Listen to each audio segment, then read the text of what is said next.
इकाई 5 तंतु से वस्त्र तक। पहला प्रश्न है, निम्नलिखित प्रश्नों के सही विकल्प छांटिए।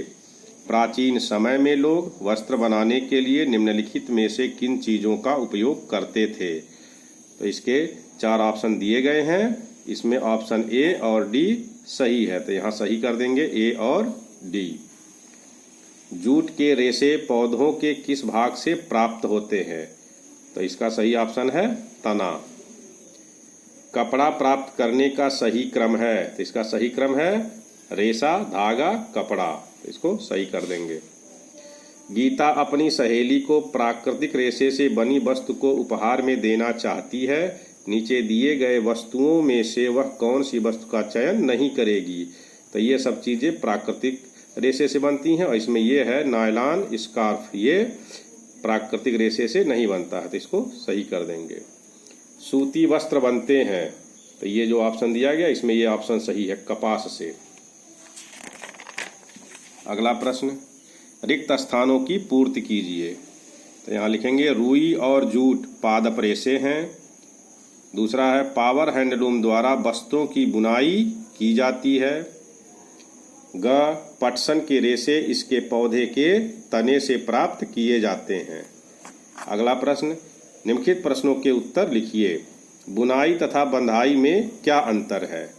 इसका उत्तर है धागों के 2 सेटों को आपस में व्यवस्थित करके वस्त्र बनाने की प्रक्रिया बुनाई कहलाती है, जबकि एकल धागे से वस्त्र बनाने की प्रक्रिया बंधाई कहलाती है।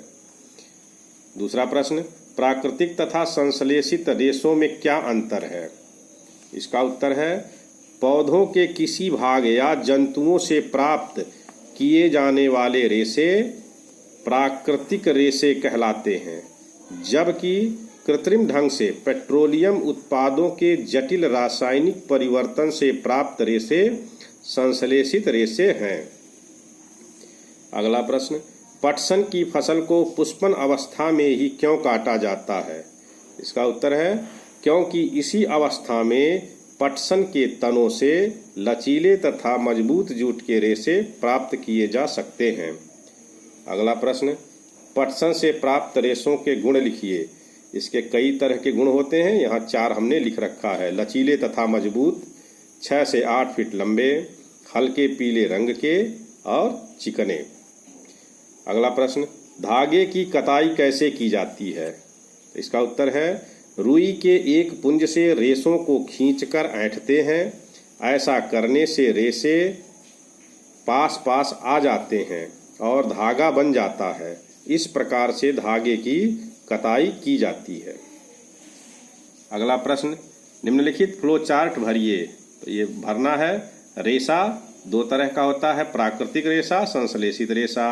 अब प्राकृतिक रेशा 2 तरह से प्राप्त होता है, एक पादप रेशा और दूसरा जंतु रेशा।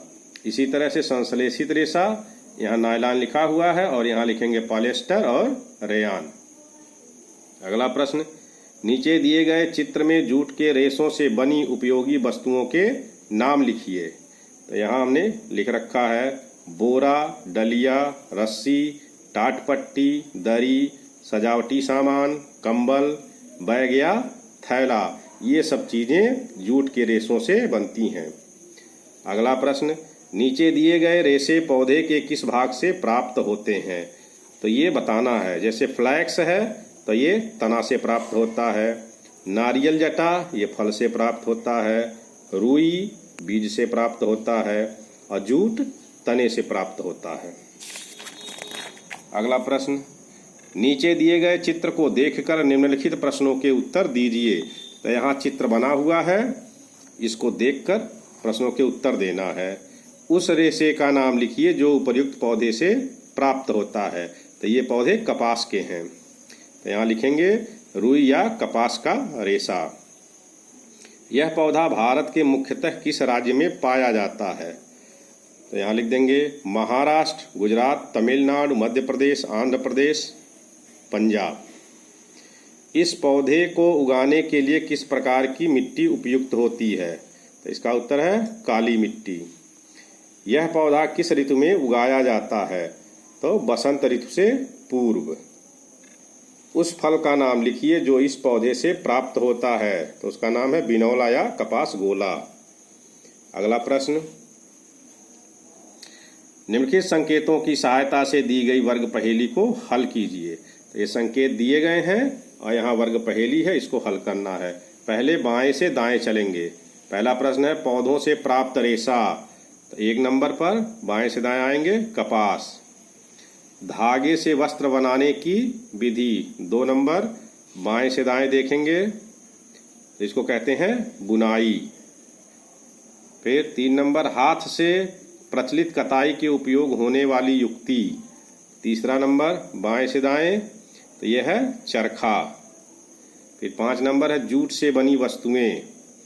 तो जूट से बनी वस्तु 5 नंबर पर यह है बोरा। फिर ऊपर से नीचे रेशों से धागा बनाने की प्रक्रिया 1 नंबर, यह है कताई। एकल धागे से वस्त्र बनाने की प्रक्रिया ये 2 नंबर पर ऊपर से नीचे, यह है बंधाई। 4 नंबर पटसन पौधे के तने से प्राप्त रेशा 4 नंबर ऊपर से नीचे, तो यह है जूट। और 6 नंबर संश्लेषित रेशा ऊपर से नीचे 6 नंबर, तो यह है नायलॉन। इस तरह से इस पूरे एक्सरसाइज को आप हल कर सकते हैं। इसी तरह से पढ़ाई करते रहें और आगे बढ़ते रहें।